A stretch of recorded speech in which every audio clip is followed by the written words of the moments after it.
ಸಂದೇಹ? ಸೀತೆ, ಸತ್ಕುಲ ಪ್ರಸ್ತುತವಾದ ಅಭಿಮಾನಶಾಲಿಯಾದ ಯಾರೇ ಆದರೂ ಪರಪುರುಷನ ಸೆರೆಯಲ್ಲಿದ್ದ ಸ್ತ್ರೀಯನ್ನು ಕೇವಲ ಲೋಭದಿಂದ ವ್ಯಾಮೋಹದಿಂದ ಸ್ವೀಕರಿಸಲಾರರು. ಸ್ವಾಮಿ, ಅಶೋಕವನದಲ್ಲಿ ನಾನು ದಾಸಿ ರಾಕ್ಷಸಿಯರ ಕಾವಲಿನಲ್ಲಿ ಇದ್ದವಳು. ಆ ರಾವಣನ ಅರಮನೆಯಲ್ಲಿ ಅಲ್ಲ ಸ್ವಾಮಿ. ಆದರೆ ಆ ರಾವಣ ನಿನ್ನನ್ನು ಸ್ಪರ್ಶಿಸಿ ಅಪಹರಿಸಿದ್ದು ಸತ್ಯವಾದ ಸಂಗತಿ. ಅಂತಹ ನಿನ್ನನ್ನು ಸ್ವೀಕರಿಸಿ ನನ್ನ ಕುಲಗೌರವಕ್ಕೆ ನಾನು ಕಳಂಕ ತರಲಾರೆ. ಸ್ವಾಮಿ, ಅಬಲೆಯಾದ ನಾನು ಬಲಾತ್ಕಾರದಿಂದ ಸ್ಪರ್ಶಿಸಲ್ಪಟ್ಟರೆ ನನ್ನ ಅಪರಾಧವೇನು ಸ್ವಾಮಿ? ರಘುವಂಶದಲ್ಲಿ ಜನಿಸಿದವನಾಗಿ ನನ್ನ ಕುಲದ ಪ್ರತಿಷ್ಠೆಗಾಗಿ ಯುದ್ಧ ಮಾಡಿ ನಿನ್ನನ್ನು ಬಿಡಿಸಿದೆ. ಆದರೆ ನನಗೆ ನಿನ್ನ ಮೇಲೆ ಯಾವ ಆಸಕ್ತಿಯೂ ಇಲ್ಲ. ನಿನ್ನ ಇಷ್ಟ ಬಂದೆಡೆಗೆ ಹೋಗಬಹುದು ಸೀತೆ. ಸ್ವಾಮಿ, ದಾರುಣವಾದ ಅತಿ ಕಠೋರವಾದ ನಿಮ್ಮ ಮಾತುಗಳನ್ನು ಕೇಳಲಾರೆ. ಅಪರಾಧಿಯಲ್ಲದ ನನ್ನ ಮೇಲೆ ಇಂತಹ ಕಠಿಣ ಶಿಕ್ಷೆ ವಿಧಿಸುವುದು ಪುರುಷೋತ್ತಮ ಧರ್ಮಕ್ಕೆ ದಕ್ಕದಲ್ಲ.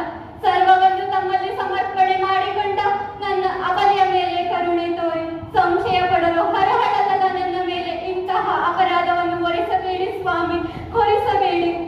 ನಾನು ಅಪರಾಧ ಹೊರಿಸುತ್ತಿಲ್ಲ, ಸಂದರ್ಭವೇ ಹಾಗೆ ಮಾಡಿದೆ.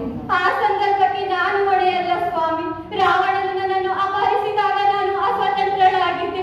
ಪರಪುರುಷನ ದೇಹ ಸ್ಪರ್ಶವಾದದ್ದು ನಿಜವಾದರೂ ಅದು ನನ್ನ ಅಪರಾಧವಲ್ಲ, ಅದು ಆ ದೈವದ ಅಪರಾಧ. ಆ ಸಮಯದಲ್ಲಿ ನನ್ನ ಮನಸ್ಸು ರಾಮನಲ್ಲಿಯೇ ಲೀನವಾಗಿದ್ದೇ ವಿನಃ ಕ್ಷಣ ಮಾತ್ರವೂ ಅತ್ತಿತ್ತ ಚಲಿಸಲಿಲ್ಲ.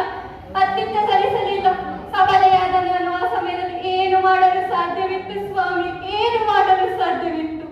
ನೀನು ಅಸತ್ಯವನ್ನು ನುಡಿಯುತ್ತಿರುವೆ ಎಂದು ನಾನು ಹೇಳುತ್ತಿಲ್ಲ ಸೀತೆ.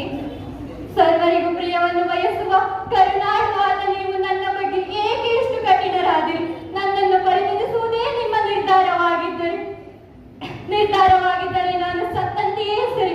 ಯಾರಿಗಾಗಿ ಬದುಕಬೇಕು? ಏಕೆ ಬದುಕಬೇಕು? ಬದುಕಿದ್ದು ಏನು ಮಾಡಬೇಕು?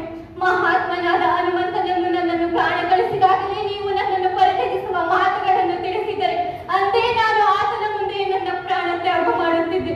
ಇದೇ ನಿಮ್ಮ ನಿರ್ಧಾರವಾಗಿದ್ದರೆ ನನಗಾಗಿ ಯುದ್ಧ ಮಾಡುವ ಅವಶ್ಯಕತೆ ಇರಲಿಲ್ಲ. ನೀವಾಗಲಿ ಇತರರಾಗಲಿ ಇಷ್ಟೆಲ್ಲ ಶ್ರಮ ಪಡುವ ಅಗತ್ಯವಿರಲಿಲ್ಲ.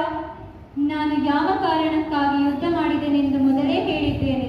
ಭೂಮಿಯ ಮಗಳಾಗಿ ಜನಿಸಿ ರಾಜಶ್ರೀ ಜನಕರಿಂದ ಪಾಲಿತಳಾಗಿ ಪುರುಷೋತ್ತಮನಾದ ಶ್ರೀರಾಮನ ಕೈ ಹಿಡಿದರೂ ನನ್ನ ದುಃಖ ತೀರಲಿಲ್ಲ.